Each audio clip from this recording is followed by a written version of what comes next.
ये कहानी 3 दोस्तों की है जिनका नाम विक्रम, सुनील और जॉन होता है, जो बम्बई शहर में नौकरी करने के लिए आते हैं। तीनों बचपन के दोस्त कुछ कर दिखाने का सपना लिए इस भीड़-भाड़ वाली जगह में अपना मुकाम पाने के लिए दर-दर भटकते हैं। उन्हें कोई भी रास्ता नजर नहीं आता।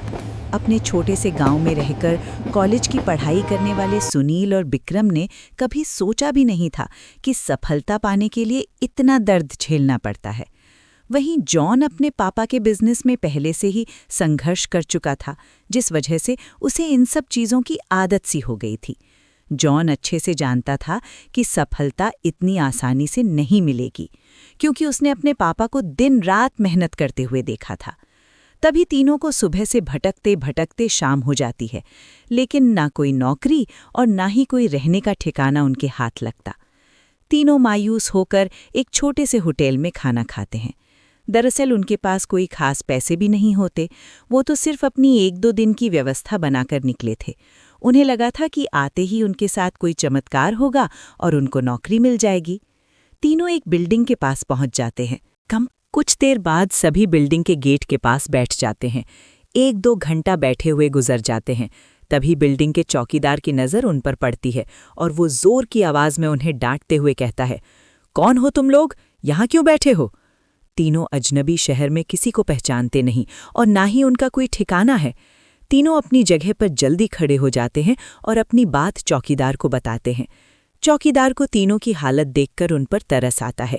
उसे एहसास होता है कि कुछ सालों पहले ऐसे ही वो काम मांगने आया था।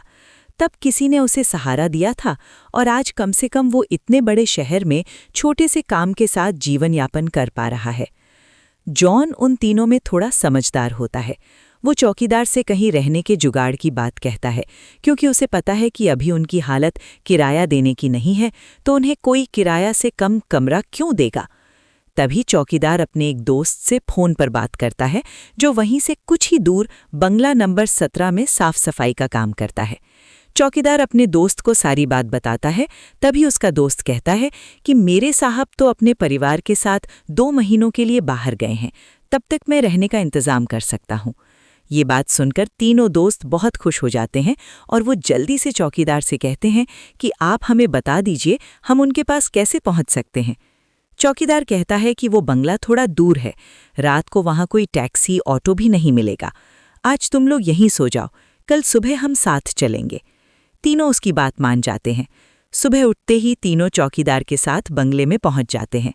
बंगले की खूबसूरती देखकर तीनों दोस्त हक्का बक्का रह जाते हैं।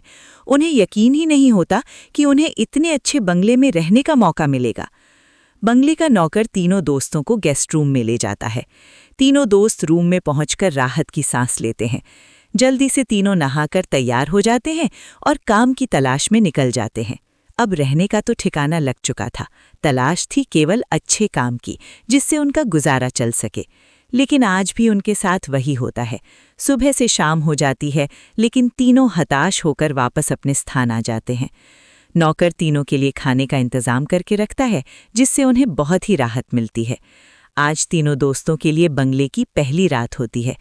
रात को 12 बजते ही अचानक विक्रम की नींद खुल जाती है और वो अपने आप को बंगले के तहखाने में पाता है, जहां पुराना सामान इकट्ठा करके रखा हुआ था। उसे समझ में नहीं आता कि वो यहाँ कैसे पहुंचा। तभी वो घबराहट में अपने दोस्तों को आवाज़ लगाता है, लेकिन किसी को कुछ सुनाई नहीं देता। तभी उसके कानों में सब कुछ सुनाई देना बंद हो जाता है और सिर्फ एक औरत के रोने की आवाज़ जाती है।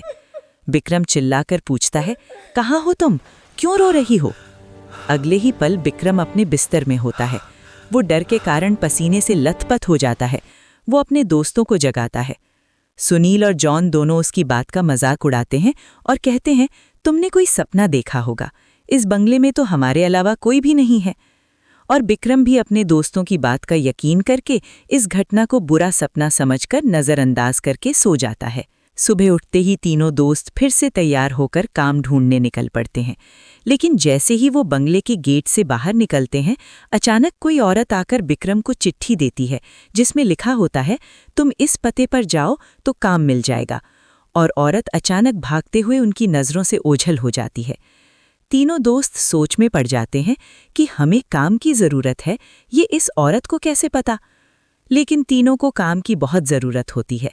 उन्हें लगता है कि भगवान में उनकी मदद करने के लिए किसी को भेजा होगा, और तीनों उसी दिशा में आगे निकल जाते हैं जहाँ का पता उस कागज़ में लिखा होता है। यहाँ पहुँचते ही उन्हें एक बहुत ही बड़ी बिल्डिंग दिखाई देती है। दरअसल ये बहुत बड़ी कंपनी होती है, और तीनों कंपनी के गेट पर पहुँचते हैं और वहाँ के सिक्योरिटी गार्ड को चिट्ठी दिखाते हैं। सिक्योरिटी गार्ड चिट्ठी नियुक्ति विभाग के पास भेज देता है, और जैसे ही प्रबंधक को वो चिट्ठी मिलती है तो उसमें उसके मालिक का हस्ताक्षर होता है। वो तीनों से पूछता है, आप हमारे मालिक को कैसे जानते हैं? तभी बिक्रम जवाब देते हुए कहता है, मैं तुम्हारे बॉस का दोस्त हूँ। अब प्रबंधक के पास इनको काम ना देने के अलावा कोई विकल्प नहीं होता। इस कंपनी के मालिक का हस्ताक्षर जो उस चिट्ठी पर मौजूद था। कंपनी के मालिक 7 दिनों की ट्रिप पर विदेशी कंपनियों के दौरे में थे और उस बीच उनसे कोई संपर्क नहीं था। इसलिए प्रबंधक ने उन तीनों को काम पर रख लिया और अपने साथ उन्हें काम की जगह दिखाने ले गया। लेकिन बिक्रम अचानक ही दूसरे रास्ते की तरफ मुड़ जाता है और वो सीधे बॉस के चेंबर के सामने पहुंचता है और दरवाजे के ताले को पासवर्ड से खोल देता है। कंपनी का प्रबंधक ये देख करके आश्चर्यचकित रह जाता है। उसे यकीन ही नहीं होता कि जो पासवर्ड केवल कंपनी के मालिक को पता है, उसे इसे कैसे पता चला। अब प्रबंधक उसे कोई खास आदमी समझने लगता है। उसे पूरा यकीन हो जाता है कि हो ना हो ये व्यक्ति बॉस ने ही भेजा है, और वो उसे बिना रुके हुए अंदर जाने की इजाज़त दे देता है। जॉन और सुनील ये सब देखकर समझ नहीं पाते कि बिक्रम को ये सब कैसे पता। तभी अचानक बिक्रम सभी को बॉस के चेंबर से बाहर जाने को कहता है और चेंबर का दरवाजा बंद कर देता है।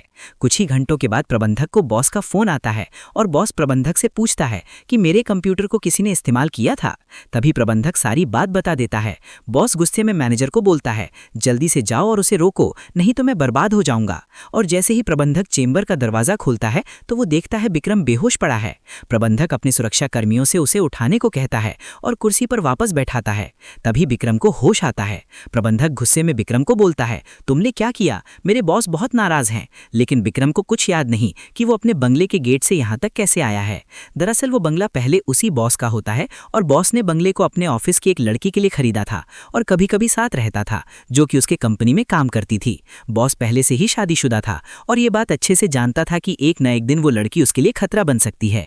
इसलिए वो उसकी निजी अश्लील वीडियो रिकॉर्ड कर लेता है, और जब एक दिन लड़की को ये बात पता चलती है तो दोनों में खींचातानी करते हुए लड़की के सर में चोट लग जाती है और वो दम तोड़ देती है।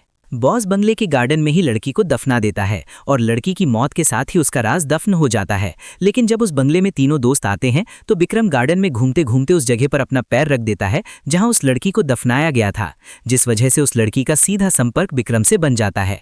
वो बिक्रम के अंदर प्रवेश कर जाती है और उसे काबू में करके अपना बदला लेने के लिए ऑफिस प्रवेश करती है और बॉस की काली करतूत को इंटरनेट में वायरल कर देती है। बॉस को विदेश से ही गिरफ्तार कर लिया जाता है। उसका काला चिट्ठा सबके सामने खुल जाता है और वो बेनकाब हो जाता है। उस लड़की ने मरने के बाद भी अपना बदला ले लिया था। अब शायद उसकी आत्मा को शांति मिल जाएगी। तीनों दोस्त उस बंगले को बुरा सपना समझकर भूल जाते हैं और इस दर्दनाक भूतिया कहानी का अंत हो जाता है। अगर आपको हमारा वीडियो पसंद आया हो तो कृपया लाइक करें, कमेंट करें, शेयर करें और हमारे चैनल को सब्सक्राइब करें।